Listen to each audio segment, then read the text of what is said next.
It's time for the SP and Bushy Show. Here's your hosts, SP and Bushy.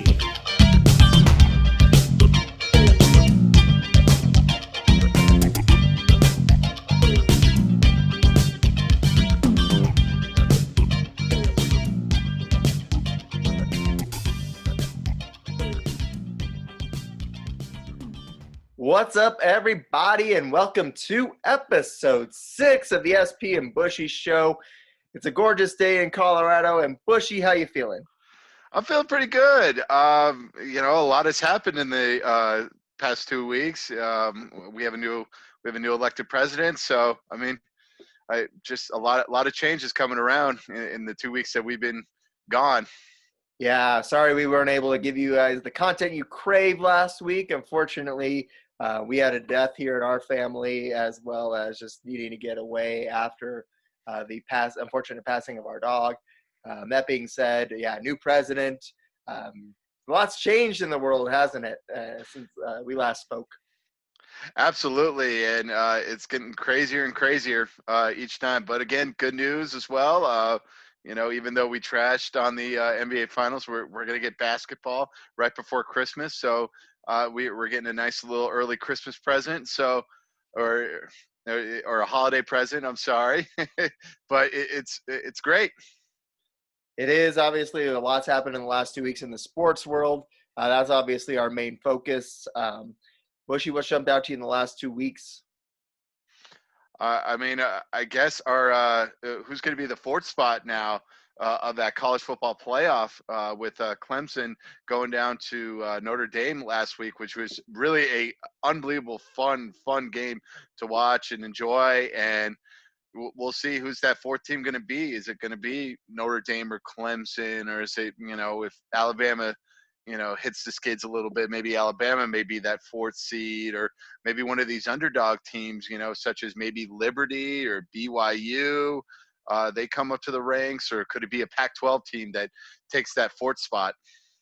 I got my eye on Cincinnati. That's a team I got my eye on to maybe sneak into that fourth spot.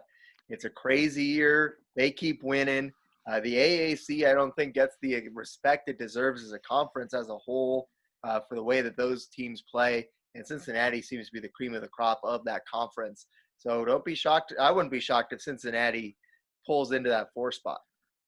You're right. I totally forgot about Cincinnati, but I've been watching a lot of the American Conference this year. I think it's because really just maybe not a lot of teams playing. So they've just been playing a lot of American games. But I've been really enjoying it, especially the top level as well with Cincinnati. UCF is really good. Same with Memphis and SMU as well. So it was a lot of good games coming out of the American. Certainly was. I think that, as we see things continue to progress, I hope to see an undefeated American team. I would hope will get more of a crack at it than a one-loss Clemson team or a one-loss Big Ten team, one-loss SEC team. I would love to see that team get that shot. Yes, we would always love that, and we also got to give a shout out as well to our the SP and Bushy Team of the Year, and that's the University of Texas. They keep winning these very, very close games. They a couple of weeks ago won in overtime to Oklahoma State, just another nail biter, and then they win another nail biter to West Virginia last week, which unfortunately I couldn't watch a lot because of the announcement that we had a newly elected president, and obviously ABC was showing that more than the Texas-West Virginia game. I know. It's okay.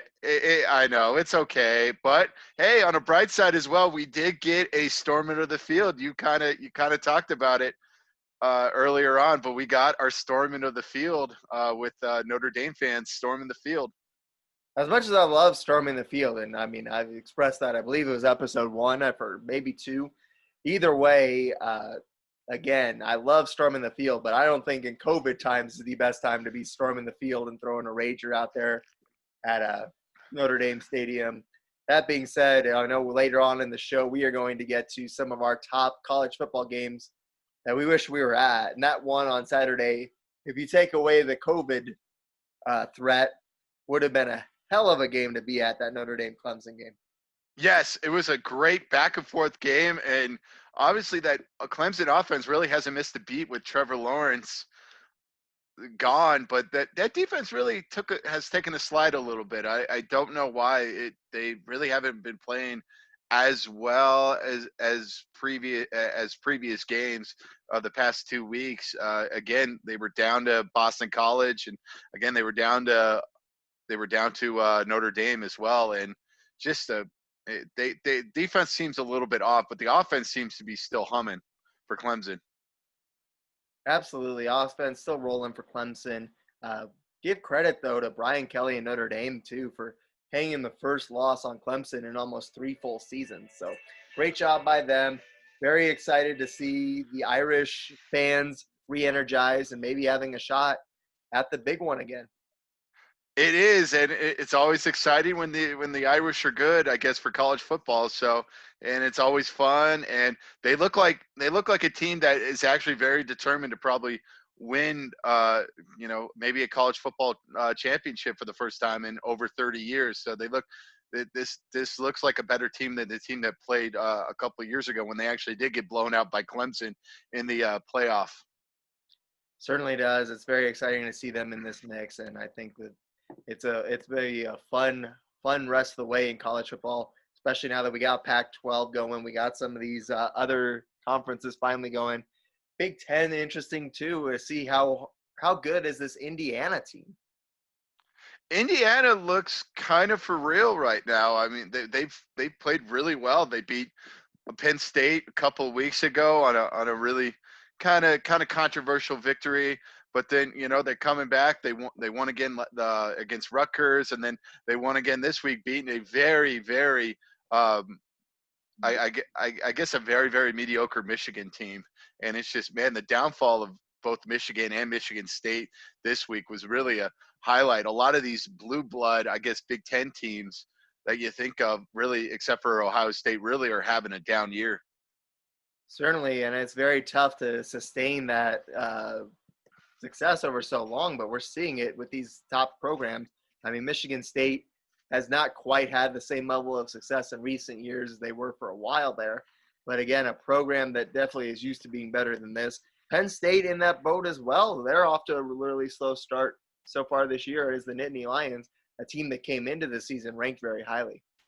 Right, and we're seeing the newcomer in the league as well with Maryland as well. Maryland with Tua's brother really lighting it up. And I've been watching a lot of Maryland the past few weeks as well, because I watched them against Minnesota on Friday night. That was a very exciting game. Obviously, if we had a podcast last week, that Minnesota kicker would have been my bonehead player of the week for missing that extra point.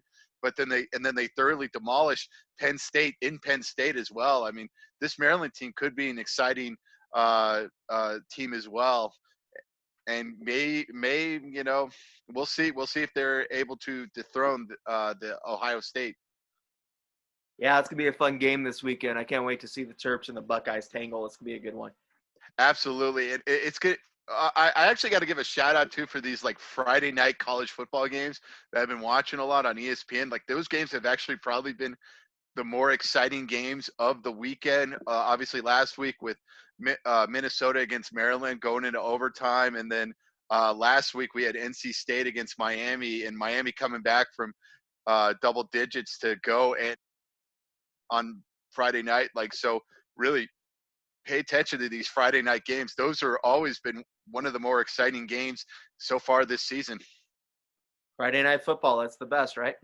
It's the best, yes. Those Friday night Big Ten, ACC, hopefully Pac-12 now footballs. Exactly. A lot of fun being had. The more days of the week you have football, the better it is for me anyway. So. Absolutely. And I got to give my bonehead player of or my bonehead thing of the week. And it goes to the Texas Tech Red Raiders. Okay, so Texas, they were playing TCU last week, and they had a 2nd and 4. They were down to TCU 27-18, and they were on, I believe, the 20-yard line.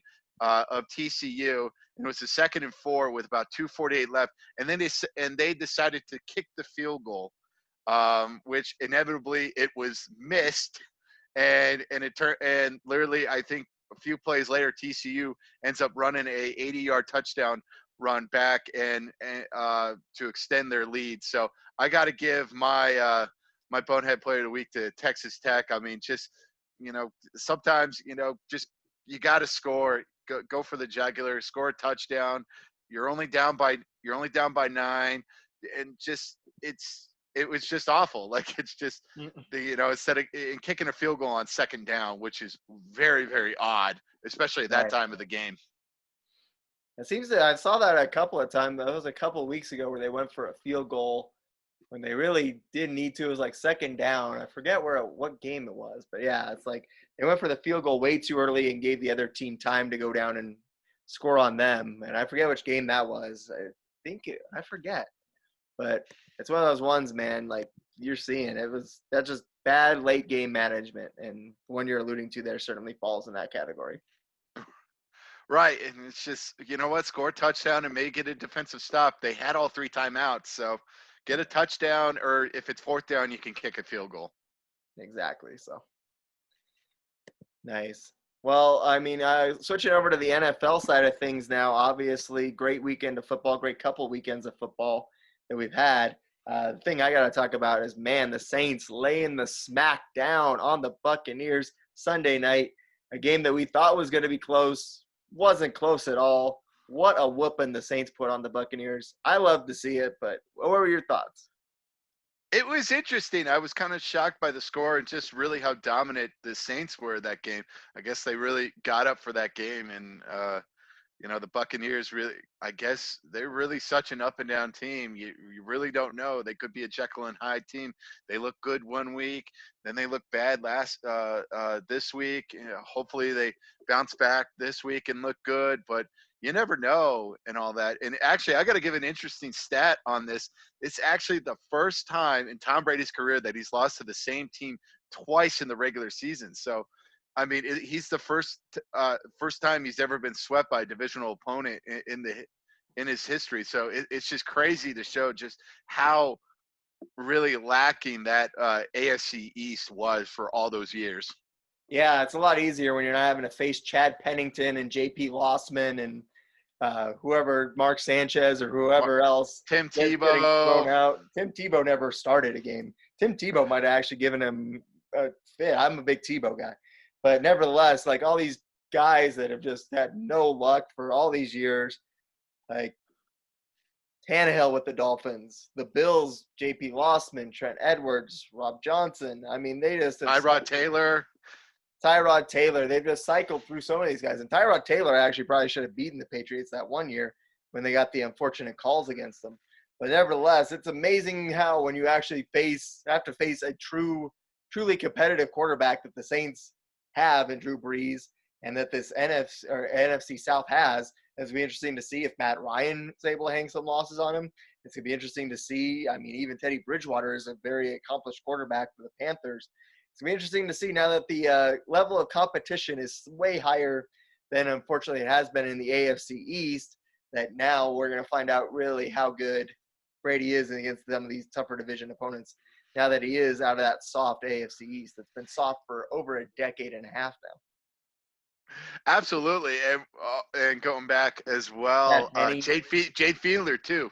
Jade Fiedler for those teams as well. Oh, AJ Feely.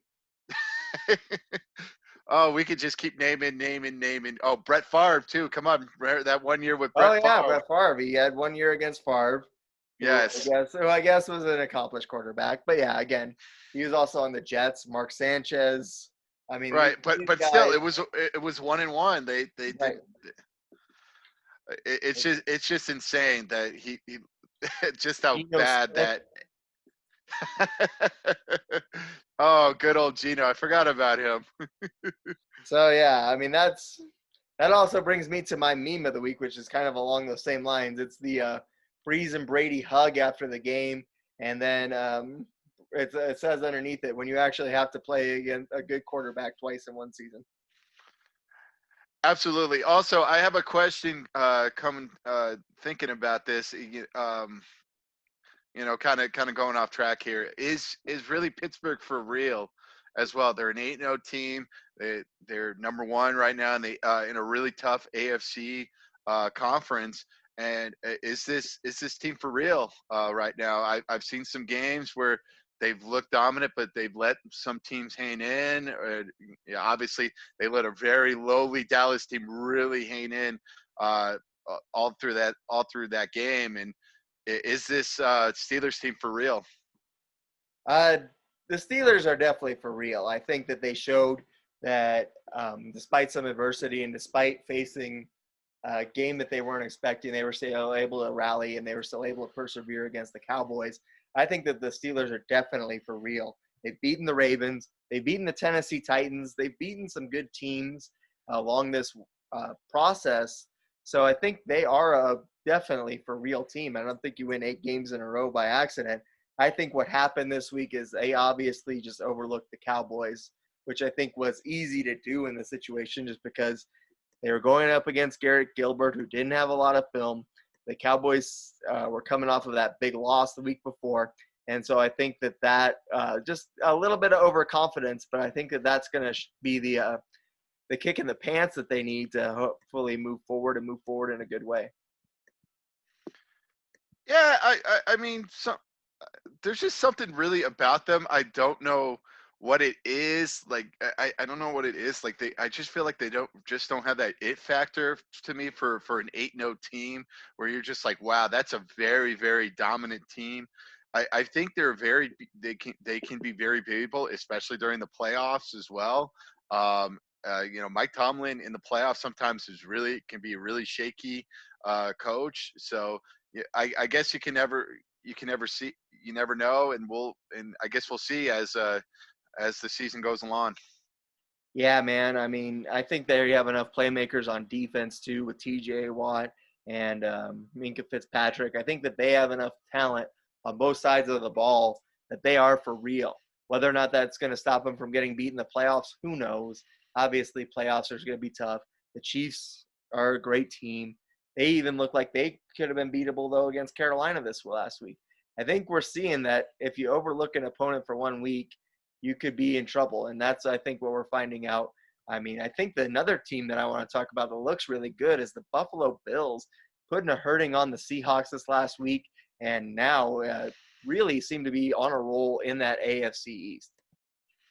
Yeah, they've looked good at times, and they've looked bad at times. I guess it really depends on the weather and whether Josh Allen has a good day or not. Like it really all depends on Josh Allen.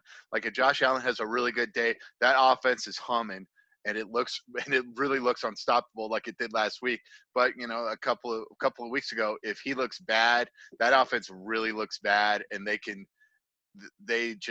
look flat-footed, and he's overthrowing people and he's just throwing incompletes. It's going to be very interesting, maybe come playoff time as well, to see him, because they may have a home playoff game, and it's just unfortunate because due to COVID, they probably won't have fans, and I guess those Buffalo fans really would have been psyched for it too, because they haven't had a home playoff game in a while. They certainly haven't, and I mean, obviously, they seem to be on a roll. They're a team that looks good. Miami looks good. There's a lot of teams in the AFC that look really good right now. This is going to be a very competitive AFC down the road here.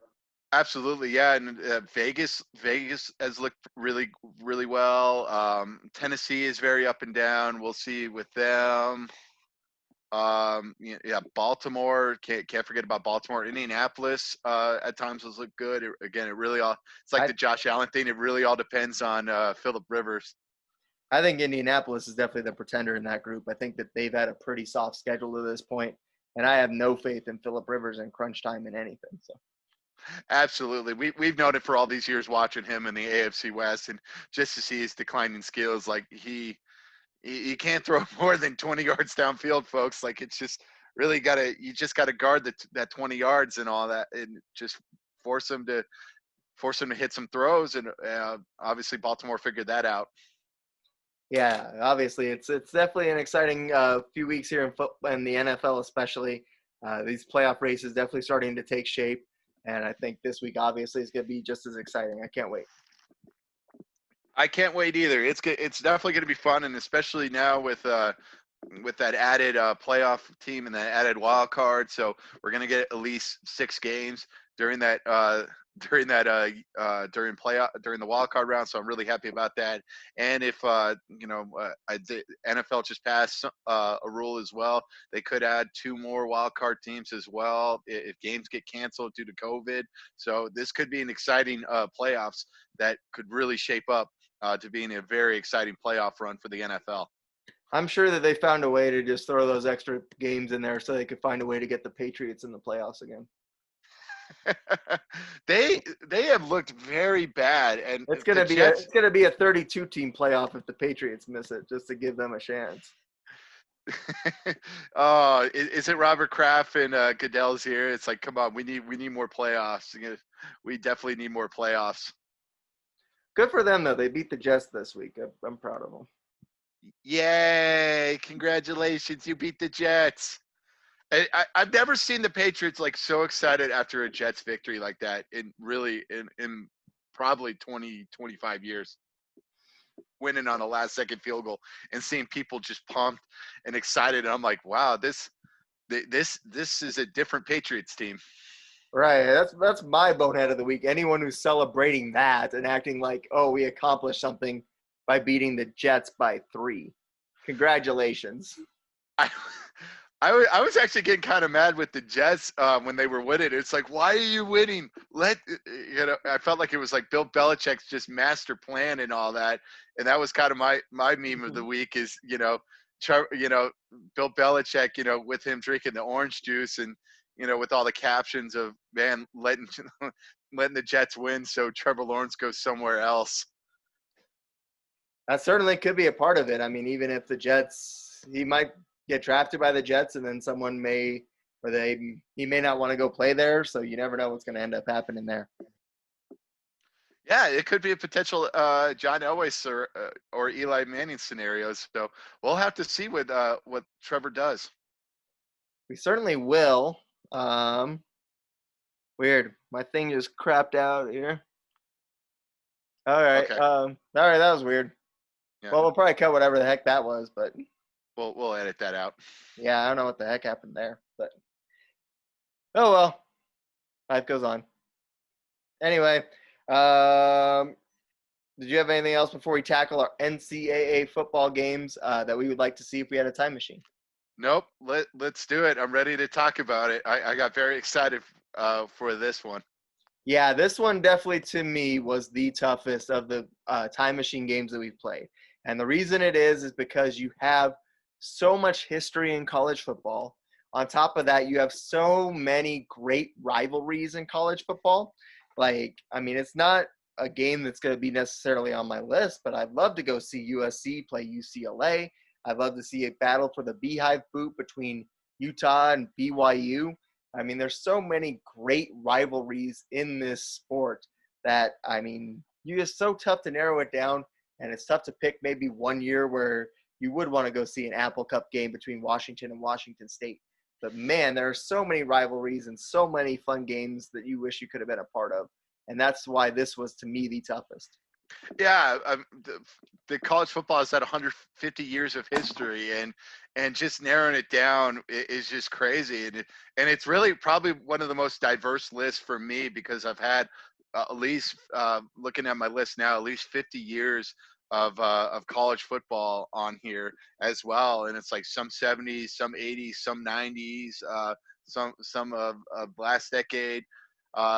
And yeah, it's very, very interesting, and I'm very excited to do this list. All right, I'll let you start it off. I think you got a couple more games than I do. All right. All right. To start off, you're gonna hate me for this, but this is my only one CU game on the time machine list, and that is going to be 1990 Colorado versus Missouri, the 5th down play. If a lot of people who don't know, CU had a 5th down on the goal line in which they scored a touchdown. which the refs kind of missed that it was a 5th down, and it was really an exciting game. It probably would have been an exciting ending of the game, being probably confused and probably excited if you were a CU fan as they scored the game-winning touchdown, and really a disappointing game as well for Missouri as well. And just seeing like fans getting ready to storm on the field because they just upset Colorado, and the fact that the refs called it a touchdown, and just seeing fans actually getting mad at the refs for them calling a touchdown. I knew you were going to pick that game, you bastard. I mean, Missouri has had some.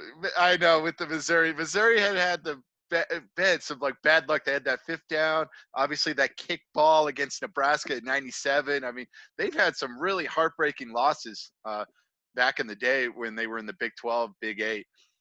I mean, shoot, if you're going to pick CU games, there are definitely better ones to pick. I had a couple on my list, but one of them that I didn't have on my list was that game in 2002 where they beat the crap out of Nebraska 62-36 when they were both ranked in the top 5. But, I mean, I get wanting to be there, but that is infamous history and just an example of terrible officiating. And we get enough examples of terrible officiating as it is that I don't need to go back and see any extra examples of bad officiating. I know how bad officiating works. I don't need to go see any more. Plus, on top of it, the wrong team won the game. I don't want to go see games where that happens. I was actually at that going back to your first game. I actually was at that 62-36 game, and that was an unbelievable experience game, and it was just so much fun to be a part of, and just being like looking at each other like, is this for real? Like, is Colorado really beat Nebraska by this much? And it was really a fun game to be a part of. And really, I mean, I stood up basically the entire game. Like, really the only time I sat down was halftime or commercial break, but I stood up the entire game. And it is actually the only game I've ever stormed the field on. So it really was an exciting game. Certainly was. I liked that game. Obviously, for me, I wasn't a part of that one, so I can understand why that wouldn't be on the list for you. Another one that was a CU game that was on my list was the 1991 Orange Bowl. And this was my last one on the list. And that was when they beat Notre Dame 10-9 to clinch the national championship, or at least a share of it. Very exciting game. Low scoring game, but a very fun game, albeit nonetheless. And, I mean, it is another one of those controversial games where Rocket Ismail takes a punt back 91 yards for a touchdown, but a clipping call back on the play wipes it out, and the Buffs take the victory. Right. It just think of all the college stars you had too on defense too for the Buffs at that time. You know, you had Kanavis McGee, Alfred Williams, Joel Steed. He was really good, and it's like you had an All-American punter and Tom Ruin, and then obviously you had Rocket Ishmael for Notre Dame. It's just overall just a bunch of college stars on that, and then it was like a rematch too of the previous year in which Notre Dame won. So CU was trying to exact some revenge and to win a national championship in the same process. So it definitely would have been a fun game to be a part of. Certainly would have. Obviously, that's a great game. And I'll tell you this story too. This is a good story. I met Alfred Williams when I was working at the Fan there as an intern. And I'll never forget the day I met him. He finishes his shift. I was working on the following show, the Irvin Joe Show. And Alfred Williams comes into the box and asks me, an unpaid intern at the time, and everyone else in the box too, hey, you got any money for the strip club? And this is 4:00 in the day, mind you. And I'm like, oh, an unpaid intern. And I'm like, dude, you were a professional football player. Why are you asking me, an unpaid intern, for money? He didn't want to be his money. He wanted to be somebody else's money. So that's why he wouldn't feel so bad if he was in the strip club at the time. I guess so. I guess I contributed, or I was asked to contribute to Alfred Williams' strip club collection. Yeah, it just he's a very fun man with a great personality. I love him. He's just a great guy, and I've met him a couple of times, and he's really super nice every time I've talked to him. And obviously a very fun-loving guy, and apparently he loves strippers that much. Yeah, a nice guy. Like I said, I was just shocked because, like I said, that is my first time I met him. So I mean, good guy. Like I said, talked to him throughout that internship. Fun guy. But man, like I said, I was just shocked by how I met him. So. All right. For my next game, I'm going back to 1988. I'm going to go for University of Miami versus Notre Dame and the famous Catholics versus Convicts game as well. The game was in Notre Dame Stadium, a very iconic stadium. You have probably the two of the best teams in college football at that time, and the game obviously went into a controversial finish as well. I guess that's going to be the theme of my time machine games, or exciting or controversial finishes. But Miami tight end reaches and actually does score a touchdown, but obviously the refs thought the ball was loose and they called it a fumble, and they gave it to Notre Dame, and it helped them seal the victory. Yeah, that was a great game as well. That one was on my honorable mentions list. It's a fantastic game, a legendary game. Like you said, Catholics versus convicts, and it's definitely famous for that controversial finish. Nevertheless, it's a big victory for the Irish, and it's something that, is one of those absolutely historic games. Yeah, and you have two iconic college coaches too, with Jimmy Johnson against Lou Holtz. Oh, just all around a great game, and it was a nice weather game too. It looked very nice in South Bend, and just an iconic game, and would have been fun to be a part of, and probably would have been fun to get a T-shirt as well. Absolutely. I got to run outside real quick and grab a computer from my boss, and I'll be right back in. Okay. Yeah. Sorry about it. That's okay. There's going to be time to break it up and stuff. So.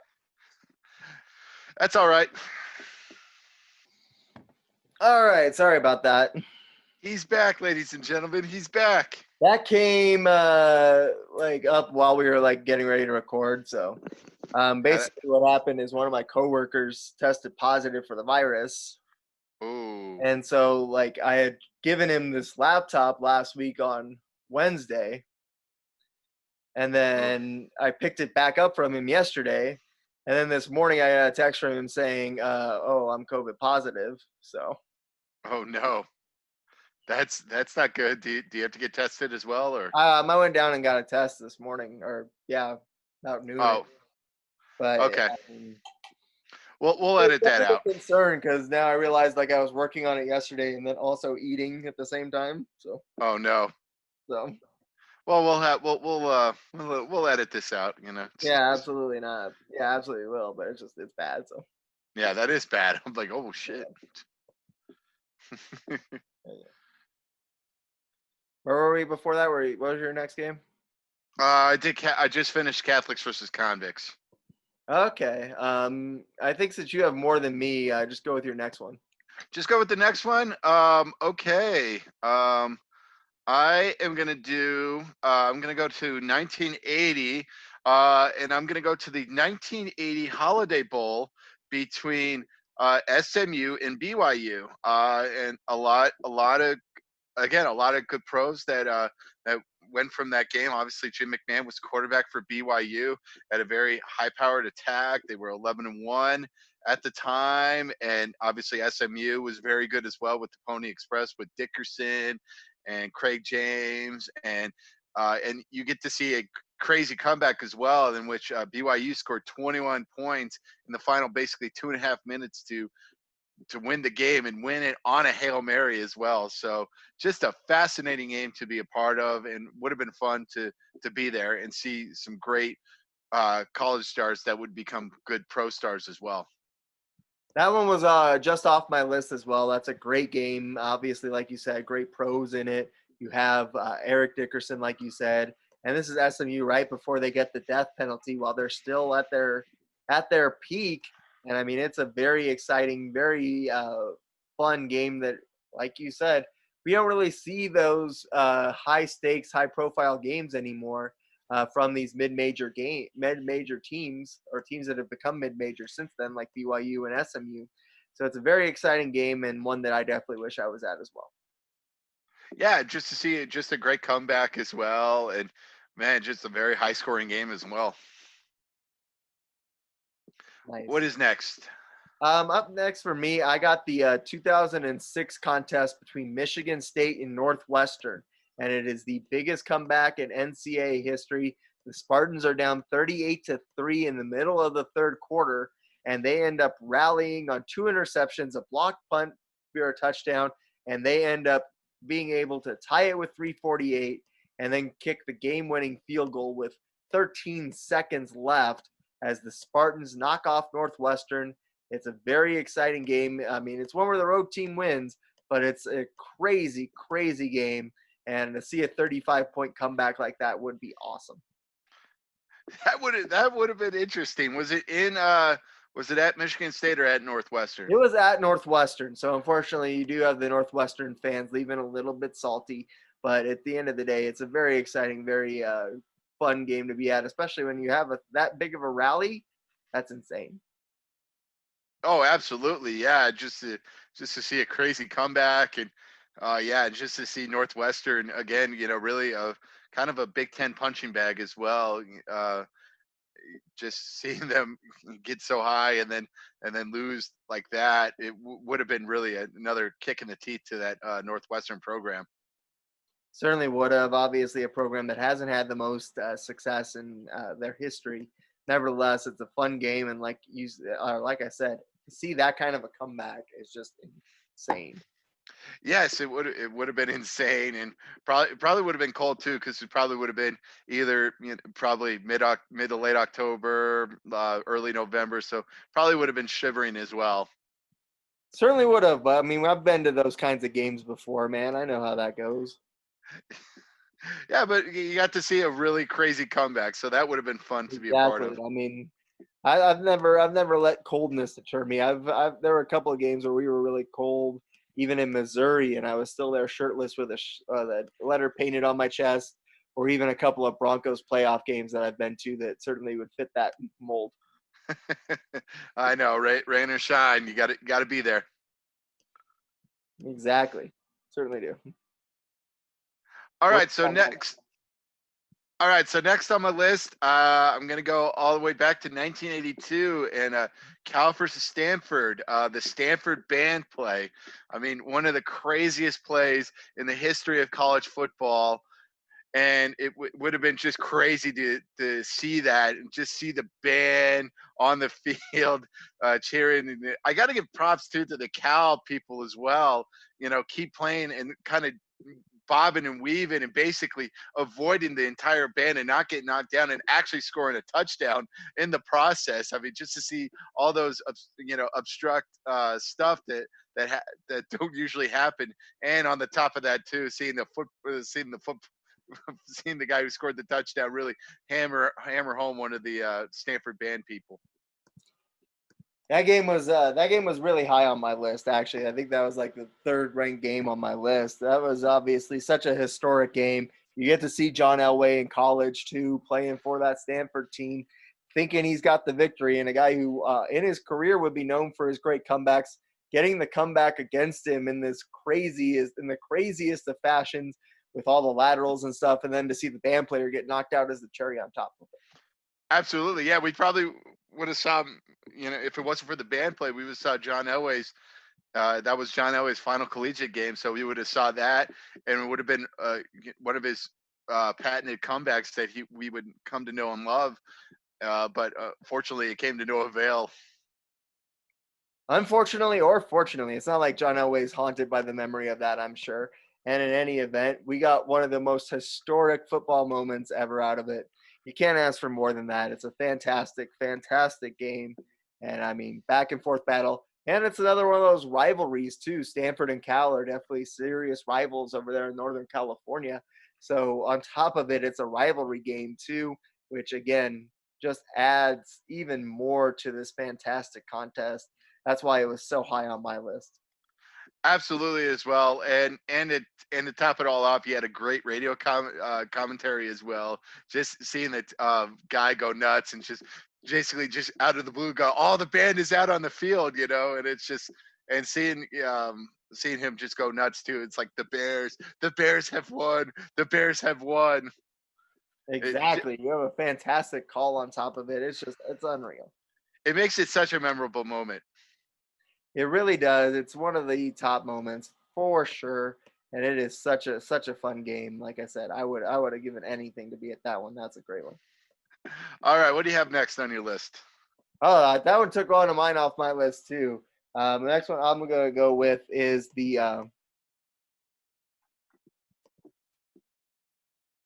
where was it?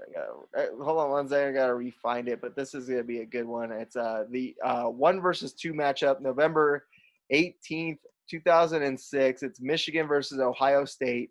It's one of those classic rivalries, one of the best ones in college football. And then on top of that, you have a very close game. Ohio State, ranked number 1 at the time, beats Michigan 42-39. It's a fantastic contest. Troy Smith, who would end up winning the Heisman Trophy, plays his butt off with 503 yards of offense in that game. And I mean, it's just one of those classic rivalries and a classic moment in it. Just an unbelievable game as well. Obviously, that was probably a quote unquote game of the century type of game. And we go back to the rivalries. Michigan and Ohio State, really two schools that really hate each other.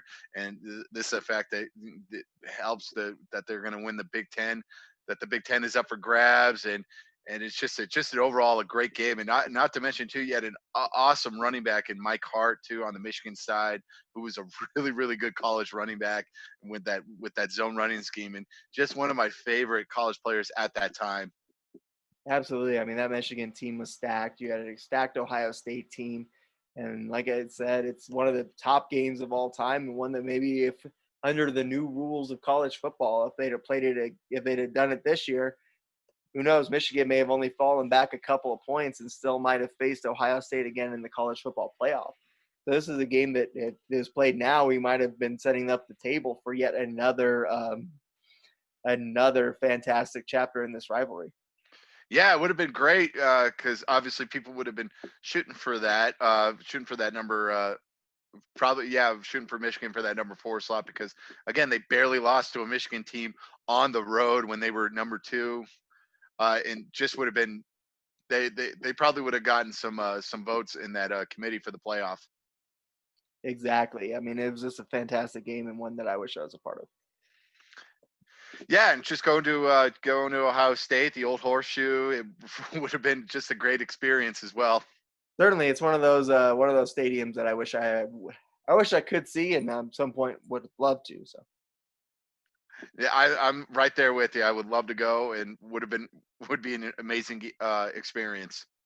certainly would. So if anyone from Ohio State is watching this and feels like getting us tickets, we would definitely be excited to use them next year. Yes, we don't care about the opponent. Maybe if they're playing Illinois or Northwestern or something like that, or maybe when they're playing some directional Michigan school. Usually when they play, so we'll take that as well. I'll watch them against Akron. I don't care. I'll take the free tickets if you give them to me. So Absolutely, yes, we will take it. We will go up to Columbus and we will watch and have a good time. absolutely, and hype you up on this podcast. So Absolutely. what do you got next? So next, I'm going back to 1984, Miami versus Boston College in Flutie's Hail Mary game. Obviously, this is Doug Flutie during his Heisman Trophy days. An awesome back and forth offensive game as well. You had Bernie Kosar too for the Miami side on that stacked Miami team that were defending national champions. And then you have little Doug Flutie, just willing this Boston College team to a victory, and just a perfectly placed 2 Hail Mary pass as well. It's not as crazy as like some Hail Marys like the 94 between Colorado and Michigan where it had some deflected passes and then a catch. I mean, that was just a straight like what a throw by Flutie, and then what nice catch too by the Boston College receiver. Absolutely, and that one's one of the ones that was on my list too. In fact, it might have been the next one on my list. Seeing Flutie drop in that Hail Mary, beautiful throw, perfect throw, picture perfect, and then to see them as the underdog knocking off the defending national champions. I mean, it's everything that's great about college football rolled into one. Absolutely, yeah. And I believe it was the day after Thanksgiving as well. So you had that fun stuff, and just an overall, just a great game, and really an offensive explosion. Where I believe if memory serves me right, neither team punted. So that's always a great thing when we get the kickers out of the way. That's usually a good sign. Certainly is. And I mean, that's a fantastic stat, too. The fact that neither team punted, the fact that it was such a back and forth battle. I mean, that's all you can really ask for in a college football game. And I think that's why it goes down as one of the greatest of all time. Yes, and you have an amazing Indian as well, and a perfect Heisman moment as well, because usually every Heisman Trophy winner has that amazing Heisman moment, and with Flutie, that was it, the Hail Mary to really put his Heisman stamp on that trophy. Certainly did. It was a fantastic game, fantastic moment. All right, what do you have next? Well, shoot, my next one was that game, but I guess I'll go to the game you just talked I keep stealing yours, man. I'm I know, sorry. you keep doing it. All right, I'm going to go to the one you just talked about, though, and that's that Colorado at Michigan game in 1994. You have this insane comeback by Cordell Stewart and the Buffs, who at that time, while they were still highly ranked, were definitely the underdogs there, going up against this big, bad Michigan team. And then you have just this epic rally that ends in that Hail Mary that you talked about that falls into Michael Westbrook's hands, and it's celebration, unfortunately, against the Wolverines, but nevertheless, you do get to catch a game at the Big House too. Yes, and it's actually a great stadium. I've been to the Big House, and it's just a great stadium. I really highly recommend. Maybe we'll have to go there sometime as well. Absolutely, I've never been there either, so I need to make it happen. Yes, and yeah, just an amazing game. And I actually watched this game when during the shutdown, and like ESPN had some classic games on, and I was watching this game as well. And I kept going. I'm like, how the heck does CU win this game? Because it's like CU wins this game, but you keep watching the game, going, how in the world did CU win this game? Because really, they got dominated for most part of that game as well, and then they really turned it on. I guess the last 10 minutes of the fourth quarter, and capping it off with a crazy Hail Mary. Certainly did. And I mean, I liked Cardell Stewart as a player as well. Fun guy to watch. And then you had a lot of good players on the Michigan defense too. I believe Charles Woodson was still there. And I believe that's, I mean, among the many players on that stacked Michigan defense, that was certainly one of them. So, I mean, you talk about a great game, the great ending between two teams that really don't play that often. I think they were doing like a home and home for a while. But to see that ending between two teams that you really don't get to see that play that often is really awesome. Yeah, and I believe that's always the knock too on some of these Big Ten teams, except for like Ohio State. It's like some of these like bigger Big Ten teams, like they really don't leave the home. They really don't leave the home state and something like that. They don't go out and play as well. I know Ohio State has done some home and homes with big teams, but yeah, usually when like a big team goes, they have to go to the Big Ten state. So hopefully, especially with this college playoff format, we'll get to see some more, big matchups early on in the season. Absolutely. The more better games we get, the happier I am. Because, I mean, I would almost rather cut a week from the schedule than have to watch another Alabama versus Western Carolina game. Absolutely. Oh, nice little jab there to Western Carolina. I know a person who went there. So, I'm but not she, jabbing she Western but Carolina. I'm jabbing Alabama for scheduling them for a game in November. I always hate that. That's always my worst part too of the SEC schedule. Like, I think this year they're seeing the writing on the wall that they may have to extend the conference schedule instead of right before they play LSU or Auburn, they have that game against the Citadel, or Western Carolina as well. Wofford, yeah, South Alabama. Exactly. I mean, if you're Western Carolina, of course you're going to take their money to come get the beating, but nevertheless, like that game is just so pointless. It's a waste of everyone's time, except for Western Carolina's athletic department who gets the money. So aside from that, it's a waste. It is. It's an absolute waste of time, and it makes no sense whatsoever. I've always hated it, and I felt like the SEC should have been punished for that for years. I agree. Absolutely. What do you got next? What do I got next? Okay, I don't think you have this on your list. I'm hoping. I'm crossing my fingers. I'm going to go back 1 year from the 1980. Actually, not that. I'm going to go to the 1979 Cotton Bowl between Notre Dame and Houston, and this was Joe Montana's, I guess, first big comeback as a player, and we know him as like Cool Joe. He was rallied for 22 points down, and he actually had hypothermia to top that off as well. And it was just an unbelievable comeback, and ending with a really amazing catch too, thrown catch from Montana to the Notre Dame wide receiver. You're absolutely right. You did miss me on that one. I didn't have that one on my list. Woo, thank God. I didn't have that one. So you got me on that one. But I mean, like you talked about, great game. You get to see a Joe Montana comeback. The Cotton Bowl is one of the more legendary bowl games too. So to be able to see a game played at the Cotton Bowl Stadium back before they were moving it into Jerry World would have been great too. Yeah, and it looked cold and miserable on there. Not something when you think of it for Texas, but overall, it would have been a great comeback to be a part of, and just all around a great game. Certainly would have, and I mean, we talked about it a little bit earlier on this show with Notre Dame beating Clemson, that Notre Dame obviously is one of those historic programs. So to be able to be around those fans as they celebrated that win would have been cool. Yeah, would have been fun, and just probably wearing our green and our Notre Dame gear, and knowing the outcome that we know, it would have been fun. It certainly would have, because I mean, obviously we know the outcomes of all these games, so we would be going to support in a way that made us look like we would blend in. Yes. Maybe we wear Michigan colors for that CU Michigan game, but after that. Yeah, we might have just in case, just to not be ostracized from the tailgating before or after. So. Right. It probably dropped some hints too. I'm like, I don't know. This game could come down to a Hail Mary. I don't know. I'm hoping for a Hail Mary. Yeah, just torture them throughout. Yes. What do you have next on your list? Up next, I got a game between Arkansas at Ole Miss. It's from 2001, and it goes 7 overtimes, 58-56 the final score. The Razorbacks take it. Unfortunately, it's in Mississippi, so you don't get to be around the Ole Miss fans as they celebrate. But I've been to Ole Miss, and they know how to throw down, man.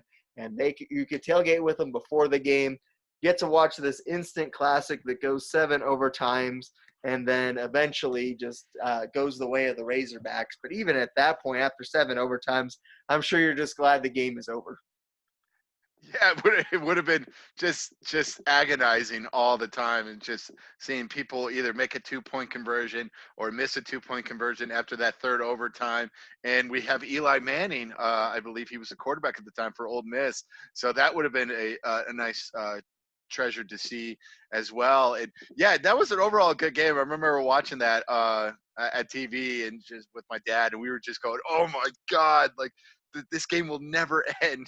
And it was just so much fun in the process. It really is. And I mean, it's just an incredible game.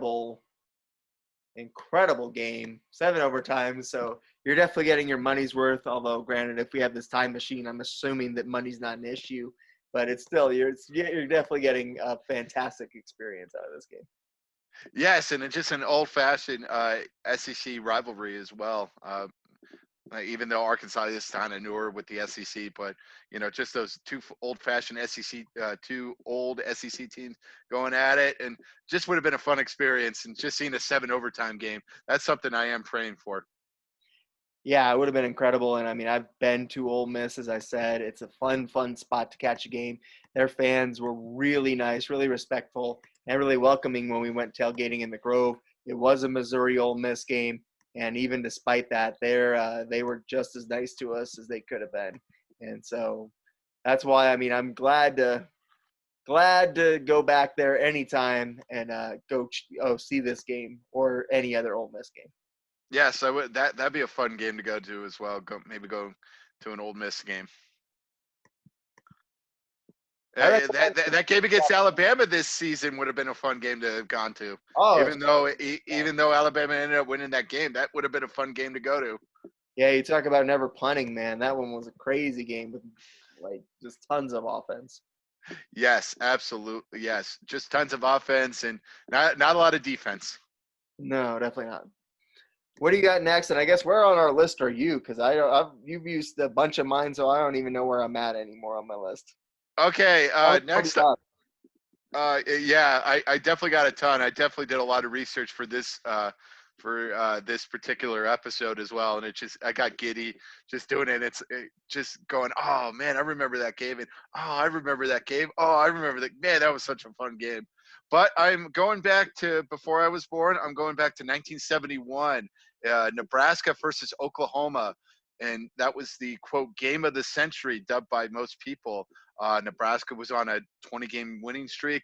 Oklahoma had the top offense in the country. Nebraska had the top defense, and it was a very interesting time too, and a very banner year too for the Big Eight, because that year they had they had three teams in the top three, with Nebraska number one, Oklahoma number two, and Colorado number three, with Colorado finishing really a very great record as well. But they had two losses, and those two losses were against Nebraska and Oklahoma as well. So it just overall would have been just a great game, and just a couple of really great teams. And again, number one versus number two, and Nebraska and Oklahoma, a very old rivalry back in the day that unfortunately we don't get anymore, with both teams in different conferences. You said it all. I was definitely what I was going to say too. That is a classic rivalry from the Big Eight days. Those two teams were battling for supremacy for so long, and obviously, especially there in the 70s, that's when that rivalry was at its height almost. So to be able to go back and to be able to go see one of those games would have been really, really exciting. And so that would obviously would have been great. Right, yeah, and actually Oklahoma, and another side bit as well. Oklahoma came back twice from double digits to take the lead on that game, and eventually Nebraska came back and eventually won the game. Certainly, obviously, that's like I said, that's you had both teams going back and forth. That's all you can ask for in a game like that. You have a lead, you have a comeback, you have a seesaw battle. Nothing more you could want in a game than that. Absolutely, and it really lived up to the height of those of that quote game of the century, unlike that crap in 2011 between LSU and Alabama, which some people are dubbing that, but that was an awful game. I'm sorry, folks, that was a terrible game. Yes, it was like 9-6. It was a terrible game. It was not the game of the century, folks. It really wasn't. We need to rip that label from the headlines ASAP. Oh my God, that's the one with the national championship, right? Or No, that- that was the regular season game. I believe it was like 9-6 at the time. Yeah. Yeah, that game made me want to go do yard work on a Saturday. That game was awful. It was terrible, and it definitely did not live up to the hype. I'm okay with a defensive struggle, but like, yeah, he was executing. So I mean, that one wasn't much for me. But yeah, how many Yeah, left? for me, let's see here. Let's see here. 1, 2, 3, 4. I got 6 more. Okay, I'm gonna have you knock off 2 because then I only have 4 left. So Okay. All right. I hopefully you don't have this. But I'm gonna kind of I kind of double dipped on this one because it was basically a rematch between these two teams. It was the 16 and 17 college football playoff games between Clemson and Alabama. I Yes. don't have that, thankfully. Okay, thank goodness. But yeah, it was. I'm doing both 16 and 17. Obviously, both games were just amazing. Just an amazing game. Obviously, with 16, it was like the O.J. Howard breakout show where it just seemed like he was wide open for 3 of those touchdowns, and he had Deshaun Watson too for Clemson at the time, and you had Derrick Henry for Alabama, and you had a comeback in 17 with Deshaun Watson leading Clemson and coming back and defeating Alabama in the playoff in the rematch, and just overall 2 very great games between two of the better programs of this past decade. Yeah, that's kind of like it kind of became almost like a Celtics Lakers kind of thing where those two teams just kept meeting and I guess we can't rule out the possibility of it happening again. So it's kind of become like a Celtics Lakers kind of like battle for supremacy, battle for the championship. They don't see each other really that much until the end. So it kind of sets itself up in that regard as being one of those games that just means so much because those two teams don't see each other that much. It's kind of became that late season or playoff rivalry, which makes it all the more special. Right. Yeah. And you have two obviously great coaches of the past 20 years with Dabo and Nick Saban, just unbelievable good coaches and great programs and just a back and forth games and just obviously very entertaining. And they've met for like four straight years in the playoffs. So it was just crazy to think about. Certainly is. And you get the best of both worlds because then you get to celebrate with the Alabama fans in 16 and then the Clemson fans in 17. So you kind of get to find out how both celebrate. Party with Clemson in Tampa Bay or a party with Alabama in Arizona. It's kind of well, I think maybe we'll have to do Tampa. Either way, yeah. Can't go wrong either way. I think it's great. Yes. What do you have next? Oh, do you want me to do another one? I'll do one more just because I found another one that I had omitted, and that was the 1984 Orange Bowl between Miami and Nebraska. Two of the all-time powerhouses meeting in the Orange Bowl, which is basically a home game at that point for Miami, and the Hurricanes end up taking it by 1 point over number one Nebraska.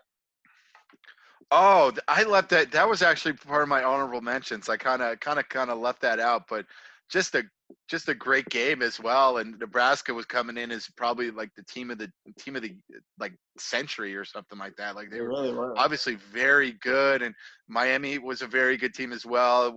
And it started basically the rocket ship stratosphere that was the U of that time.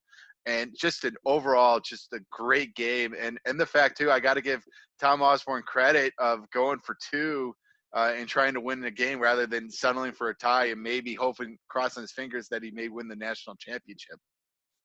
I like the guts in that one, too. And, I think that's a testament to Osborne and why he was so good for so long was that he was willing to have that guts and be able to stand by his players, to trust them to be able to win this game for him. And obviously in this situation, it didn't pay off, but there were a lot of times where it did, man. It did, and it was just it was just an amazing game, and they I believe they pulled a fumble Ruski as well. So you got a lineman scoring a touchdown. So I'm really happy about that. Anytime when a lineman scores, I'm happy, and that's just great. It was just a really, really great game. Certainly was. What do you got next? For next, I'm going to stay with Alabama, but this time they're going to be on the losing side as well. 2013 Alabama versus Auburn in the kick six. I just seeing you right now. I assume you have that as well. Yeah, that's going to be the next game I talked about. So let's just knock it out. Just overall, just a great game. You had Auburn, Gus Malzahn. That was his first year. And then you have Alabama being the two-time defending national champions and just looking really well. And just an overall a great game and a great ending as well. So I guess the ending really does help. The ending certainly helps. It's a walk-off, 109-yard missed field goal return for a touchdown. So you can't ask for anything more than that. But on top of that, you get one of the all-time great rivalries. You get an Iron Bowl game between Alabama and Auburn, played there at Auburn. So you get to kind of be with the winning fans, which, I always think is a blessing if you're at the place where they actually win the game. But to have that return for a touchdown as like the ending of the game is just one of the most insane and iconic endings. A great return by Chris Davis as he takes it all the way back, 109 yards. Just one of the greatest walk-offs to a game of all time. It's something that I think we've never seen before, ever, and that's a walk-off field goal return for a touchdown, and just something you never seen before, and just an unbelievable good game. And it's just really the game was tied. It wasn't like Nick Saban was trying to kick a field goal because they were down. I guess he really trusted his kicker, and I think this really started the trend of, do you really trust an Alabama kicker? It obviously did, and it was such a long field goal for him. But at the end of the day, I think obviously you were assuming your guys could could pull it for example, if he missed that kick, I would assume that one of your 11 guys out there would have been able to make a tackle. Obviously, they couldn't, and the end result is a very iconic moment in what is one of the most iconic rivalries in college football. Yeah, and you have the guy kind of tiptoeing along the sidelines as well. It's just an overall just a great play and a great experience. And on top of it, you have a great radio call as well. If you haven't heard it, go look it up on YouTube. Just another great radio call of the Auburn game, and just them just going nuts and just can't believe what just happened. Exactly. And then on top of that, you got to give Saban the credit for having the faith in his kicker to try and win in that game, because it's either that or try for a Hail Mary to try and win that game. And they go for the kick. And, I mean, and I'm sure like Nick Saban, like you and I, has never seen a game end on a missed field goal return for a touchdown. So I think he was like hedging his bets there, and obviously he bet wrong, but again, had faith in his guys. And because of that, we get an iconic moment. Yeah, and again, going, we get to celebrate with the home team and just going nuts and cheering for Auburn, all that fun stuff. Cool. I'm gonna let you go next again, because that was like literally the next game I was gonna say. Man, we have great minds, man. We have great minds and just unbelievable games. I'm hoping you don't have this one. 2003, Miami versus Ohio State in the national championship game in the Fiesta Bowl. I don't have that one, and I mean it's definitely a great game, and one that I probably should have had, but I didn't.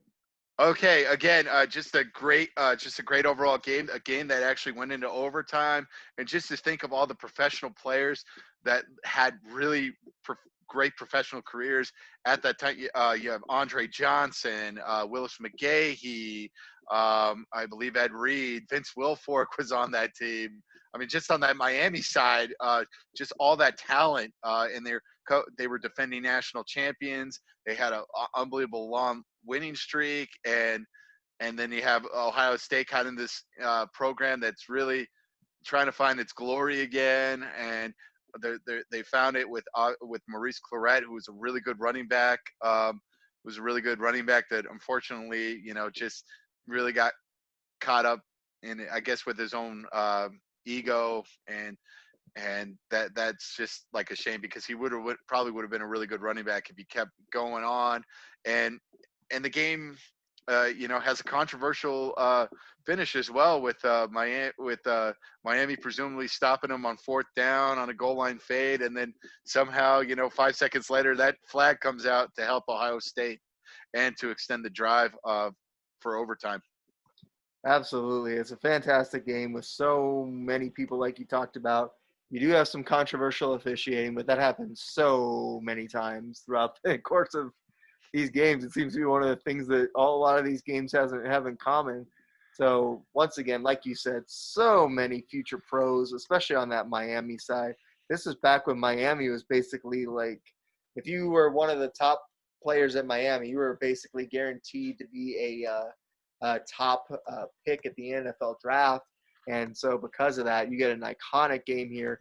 And Ohio State really, I mean, they're obviously very good throughout most of their history, but you don't really have them starting this trend of being a national championship contender until this year. Yeah, and the coach, God, I'm forgetting. Jim Tressel. Yeah, you have Jim Tressel starting it up and really getting this program back on its feet, and just returning them to national dominance. Certainly. It's a fantastic game. And the ageless Frank Gore is actually on that roster as well for Miami. I just looked it up. Frank Gore on that roster as well before he was like the longest tenured NFL back in history, it seems like. Frank Gore actually played in the 2002 national championship game as well. God, again, just so many great pros at that team, and I believe Sean Taylor too was that as well. And just all that talent on both of Miami.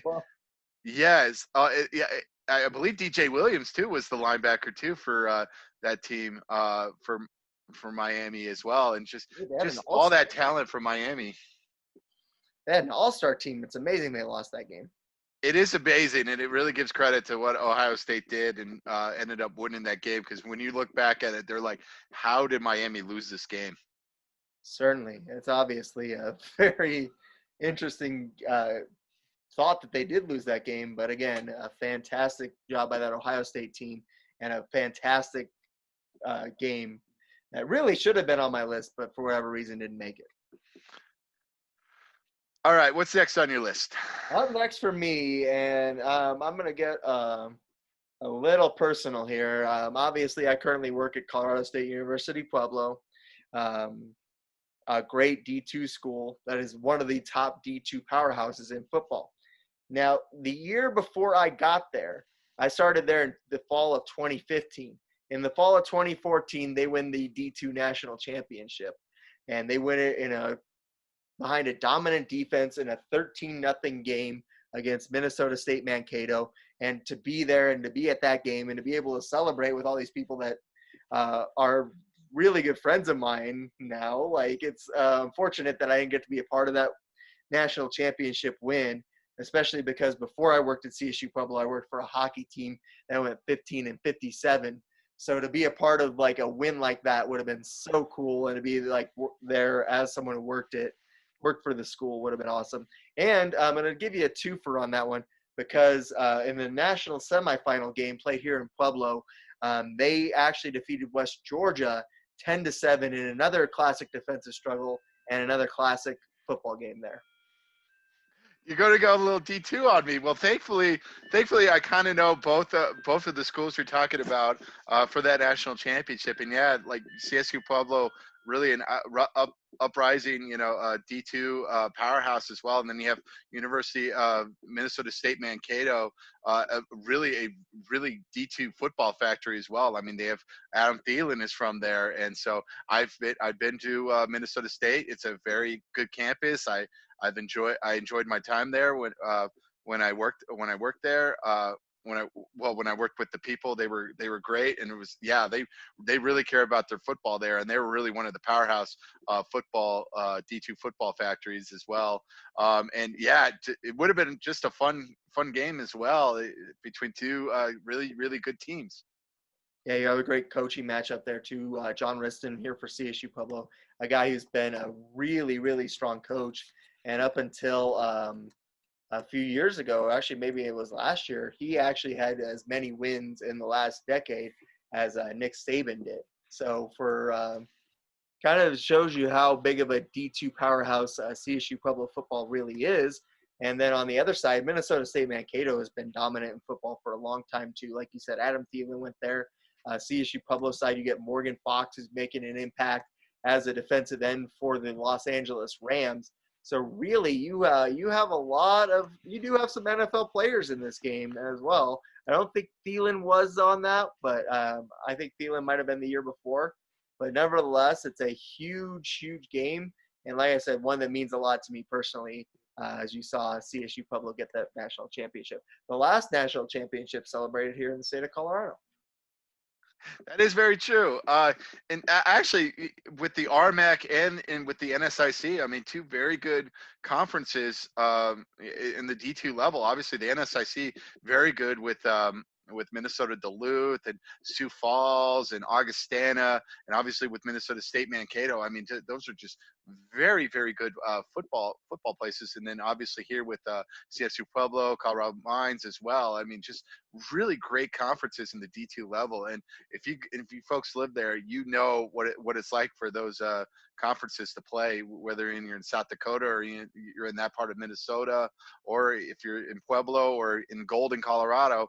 It just overall just some great D2 college football is being played at those states. And on top of it, you also get what I think should be how they do it for D1 football. You get the conclusion to a tournament with an undisputed champion. So that's always absolutely. Yeah, the 1AA level and D2 level have it right compared to the D1A level. Certainly do. Now, what did you have next? What do I have next? Okay, I guess I'm going to keep going with the world of the underdogs as well, and that's 2007. I have Appalachian State versus Michigan. Just one of the biggest upsets in college football history. I know we rag on Michigan, but really, that when you've been part of some classic upset victories. You're going to get on this list, but Michigan is a great school. Like, I believe we should maybe have a Michigan game on here where they actually do win rather than lose. But just they lose to Appalachian State. They basically like destroyed them, and it came down to basically a game-winning field goal that ended up getting blocked and having Appalachian State win the game. Such an iconic game. And before we go into it, I want to say, I mean, obviously, I would have loved to have put a game where Michigan has this big epic victory on here. It seems like in a lot of their more historic games, though, unfortunately, they end up on the wrong side of it. Like I said, I like Michigan football. I like Harbaugh. I like what they do as a program and like I said, I would love to go to the Big House and catch a game there. That being said, they've just been on the wrong side of a lot of historical and fun games to be at. And this Appalachian State one is no exception. I left it off my list because I knew you were going to have it on your list. So in that sense, that's the main reason why I left it off, was because I knew that this was coming. But like I said, that blocked kick to end the game.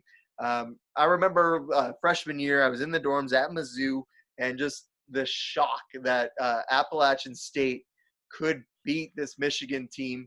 And then on top of that, for them to do it is just an unreal thing, and an upset of epic proportions at that time. Because Appalachian State was D1AA at that time, so for them to be able to show up and pull off that upset is unreal.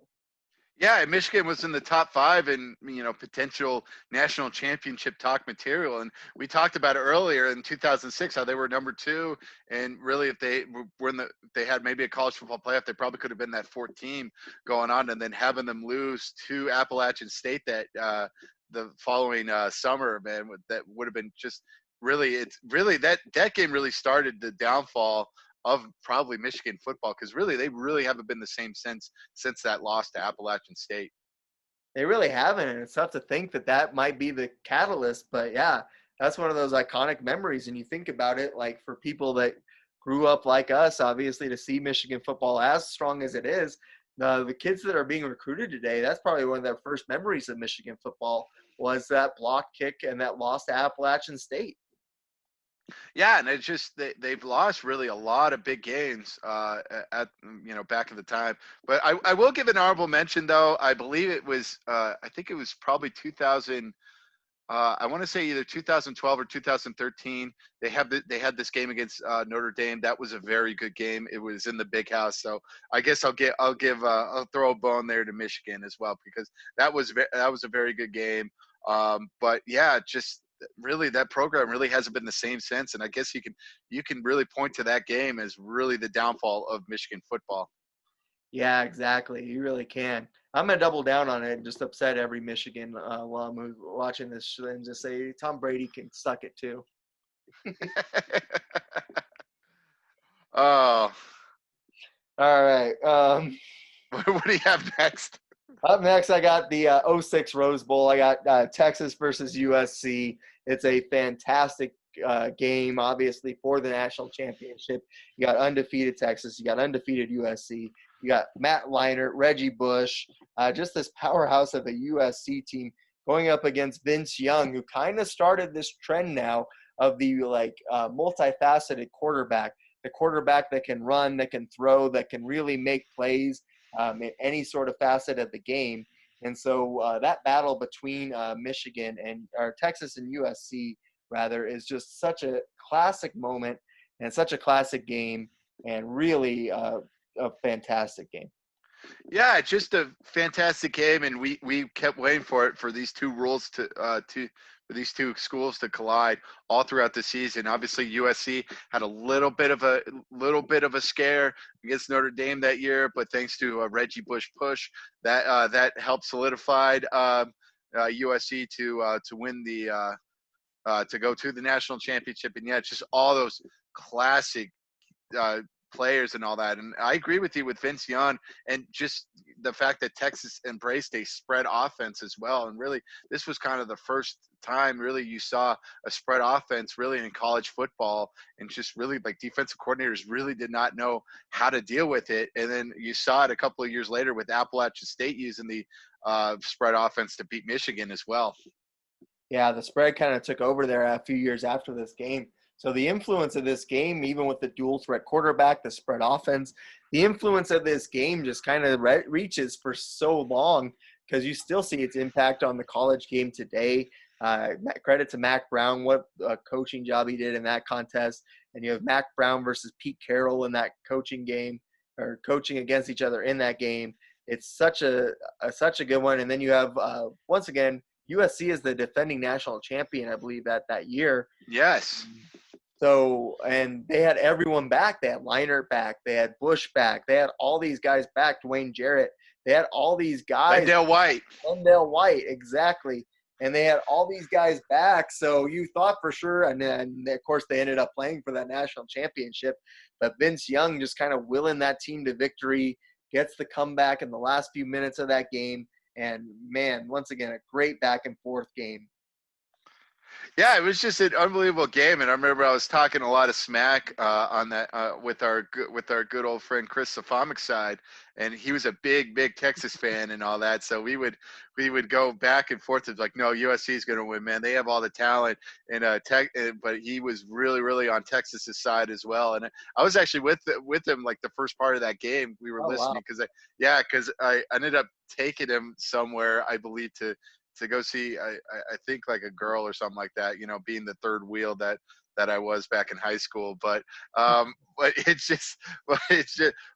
it was great. We ended up listening to the first part of the game, and we ended up hearing and you had some like gaffes too, like you had Reggie Bush trying to lateral the ball as well. I heard that on the radio. And then you had Pete Carroll going for it on fourth down as well to try to maybe win the game. So just a lot of memorable moments of that game. Memorable moments, memorable season, really, and obviously that being the capper of it. Just such a great game. And I hadn't thought about Chris in forever, man. I actually fought him once when we were both on football freshman year. Good old Sophie. we made peace after that, though. Yeah, but he actually did call me after the game, but I didn't want to deal with him. I didn't want to deal with his gloatus after. I was just like, I don't want to hear it.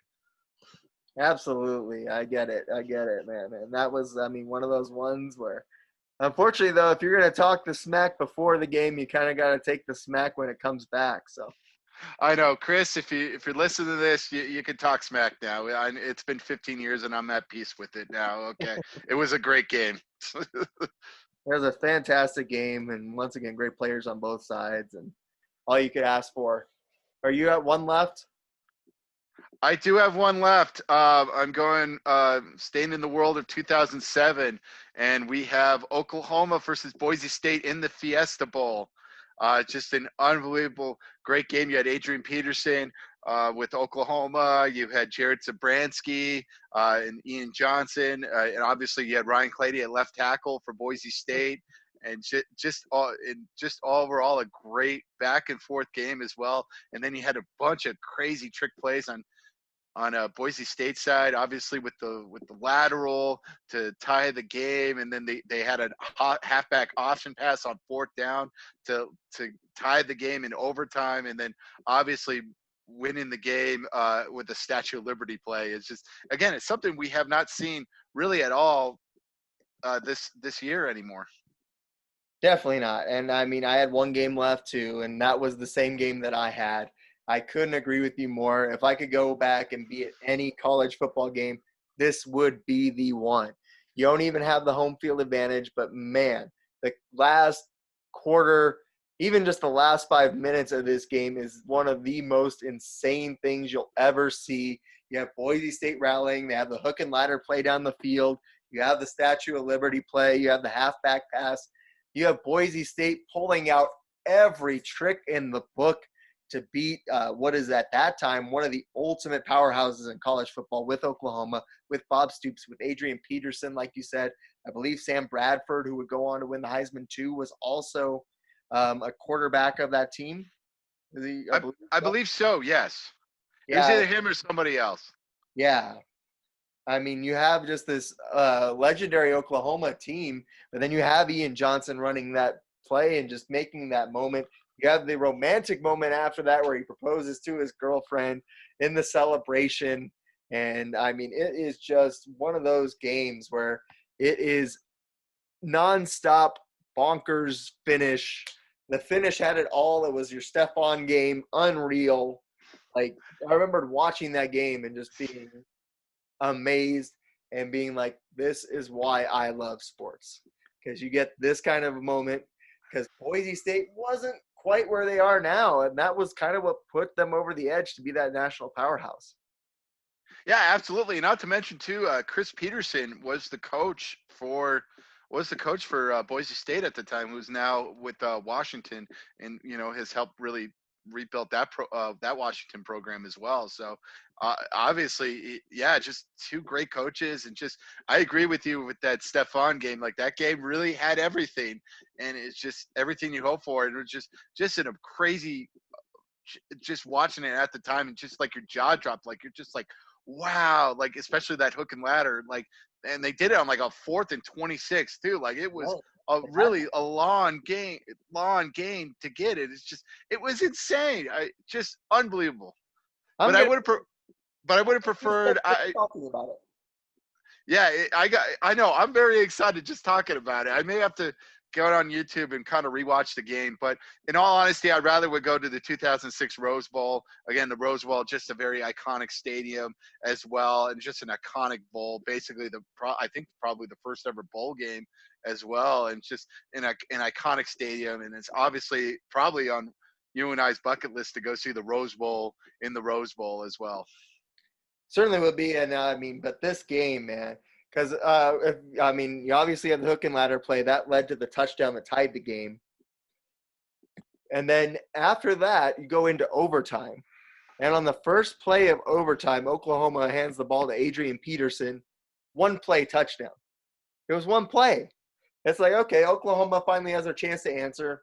They answer, like, okay, they're up to the task. This is going to be tough. And then Boise State, finally, it took them a little bit. They actually had to work for that 25 yards. They didn't just get it on one play, but to get that halfback pass and then the Statue of Liberty to get the touchdown and get the 2-point conversion.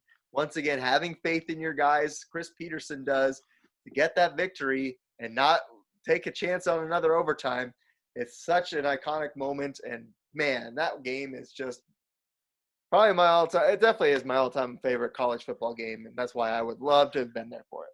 Oh, again, just hearing about it, I'm getting just hearing you talk about it. It's getting me goosebumps. Like I'm very excited, and I really would love to go back to that game. And just overall, just a great game. And got to give props too to Chris Peterson as well for going for 2 and then running that play as well, running the Statue of Liberty. It's just something you never really think about, and they pulled it off.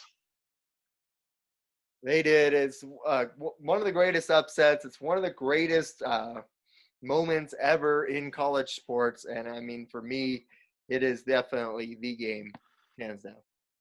Absolutely. Just a great list. I would love to go to all these games as well. And again, if you folks, if we missed out a game on our list, be sure to, send a comment, and we probably would talk about it. We'll probably talk about it afterwards, and we'll talk about, oh, what a great game, because there's so many great college football games that we could talk about this probably for another segment as well. Yeah, I think this is already going to be in episode 6 and 6.5, just because we got so excited about our college football chat. But yeah, if there's something that we forgot, feel free to leave that as a comment. Let us know what games you wish you could have gone back and seen. We also hope you'll follow us on Twitter. We have a new Twitter account. It's going to be at SP and Bushy. So be sure to check that out. Give us a follow.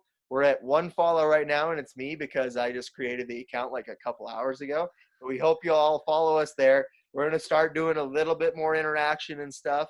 We're going to start maybe trying to interact with you on some of these football Saturdays and Sundays just through the account.